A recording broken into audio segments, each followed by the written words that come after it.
হাতকড়া আর ডান্ডা বেরি পড়া অবস্থায় নিজেই মায়ের জানাজা পড়িয়েছেন গাজীপুর কালিয়াকৈর উপজেলার বোয়ালি ইউনিয়ন বিএনপির সভাপতি আলী আজম। মায়ের মৃত্যু সংবাদ পেয়ে মঙ্গলবার সকালে জেলা কারাগার থেকে প্যারোলে মুক্তি পেয়ে মায়ের জানাজায় উপস্থিত হন তিনি। জানাজা পড়ানোর সময় তার হাতকড়া ও ডান্ডা বেরি খুলে দিতে বলা হয়েছিল, কিন্তু পুলিশ খুলে দেয়নি। এ নিয়ে ক্ষোভ প্রকাশ করেন জানাজায় উপস্থিত লোকজন ও এলাকাবাসী। গাজীপুরের কালিয়াকৈর উপজেলার চন্দ্রা ত্রিমোড় এলাকায় আওয়ামী লীগের কার্যালয়ে হামলার মামলায় কারাবন্দী হন বিএনপির এই নেতা। গাজীপুর প্রতিনিধি নজরুল ইসলামকে সাথে নিয়ে বিস্তারিত জানাচ্ছেন সুরুজ আহমেদ। গাজীপুরের কালিয়াকৈরে হাতকড়া আর ডান্ডা বেরি পড়া অবস্থায় নিজেই মায়ের জানাজা পড়িয়েছেন উপজেলার বোয়ালি ইউনিয়ন বিএনপির সভাপতি মোহাম্মদ আলী আজম। মায়ের মৃত্যুর সংবাদ পেয়ে মঙ্গলবার সকালে গাজীপুর জেলা কারাগার থেকে প্যারোলে মুক্তি পেয়ে নিজ বাড়িতে জানাজায় উপস্থিত হন তিনি।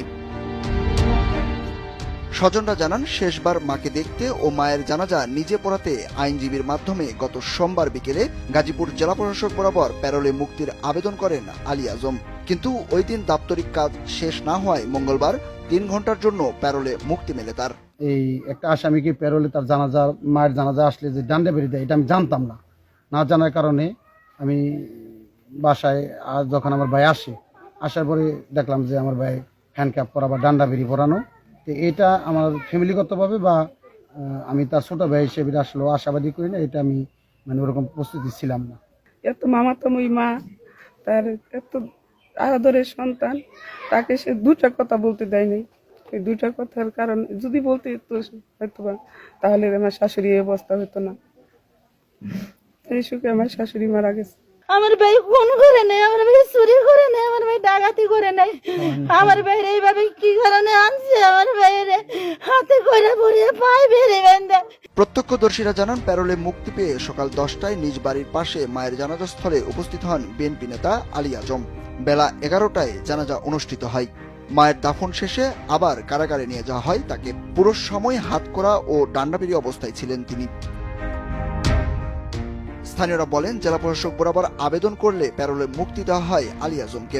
জানাজা পড়ানোর সময় তার হাতকড়া ও ডান্ডাবেরি খুলে দিতে বলা হয়েছিল, কিন্তু পুলিশ খুলে দেয়নি। মা চিরতরে হয়ে গেছে, হয়তো তার নিজে জানাজা পড়তে গেছে, ওই সময় হয়তো তার বেরিটা খুলে দিলে এটা ভালো হইতো। একটু খুলে দিয়ে জানাজা পড়াইতো, তেল ওইটাই সবার কাছে ভালো লাগতো আর কি।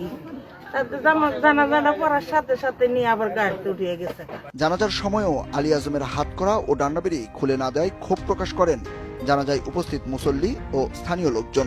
এ অবস্থায় আলী আজমের একটি ছবি সামাজিক যোগাযোগ মাধ্যমে ছড়িয়ে পড়লে এলাকায় ব্যাপক সমালোচনার সৃষ্টি হয়। তো আসার পরে প্রশাসন বলছে যে আপনারা হাতের আর পায়ের বেরিটা একটু খুলে দেন, এই সিফটিটা আমরা আছি। তারপরে তার জানাজা হইলে মাটি দেওয়ার পরে তার কবরস্থানে তারা নামিয়ে দেয়, তারপর আবার উঠে নিয়ে যাবেন। তারা তাও দেয়, তার কবরে মাটি দিতে দেয়, নামাইবো তো দূরস্থান, মাটি দিতে দেয়। গাজীপুরের জেলা প্রশাসক আনিসুর রহমানের সাথে মুঠোফোনে যোগাযোগ করা হলে তিনি বলেন, যথাযথ আইন মেনেই ডান্ডাবেরি পড়ানো হয়েছে। আমরা প্যারোল দিয়েছি যথাযথ আইন ফলো করে। তার ডান্ডাবেরি কি খোলার কোনো নিয়ম আছে কিনা এটা একটু জানা দিলে।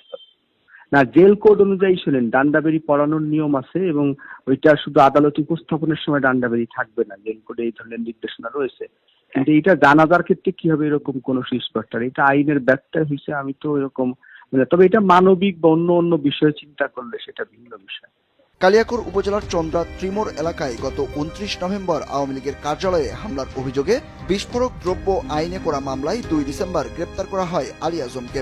এ মামলায় আলী আজম সহ 11 জনের নাম উল্লেখ করা হয়। সুরুজ আহমেদ, দেশ টিভি।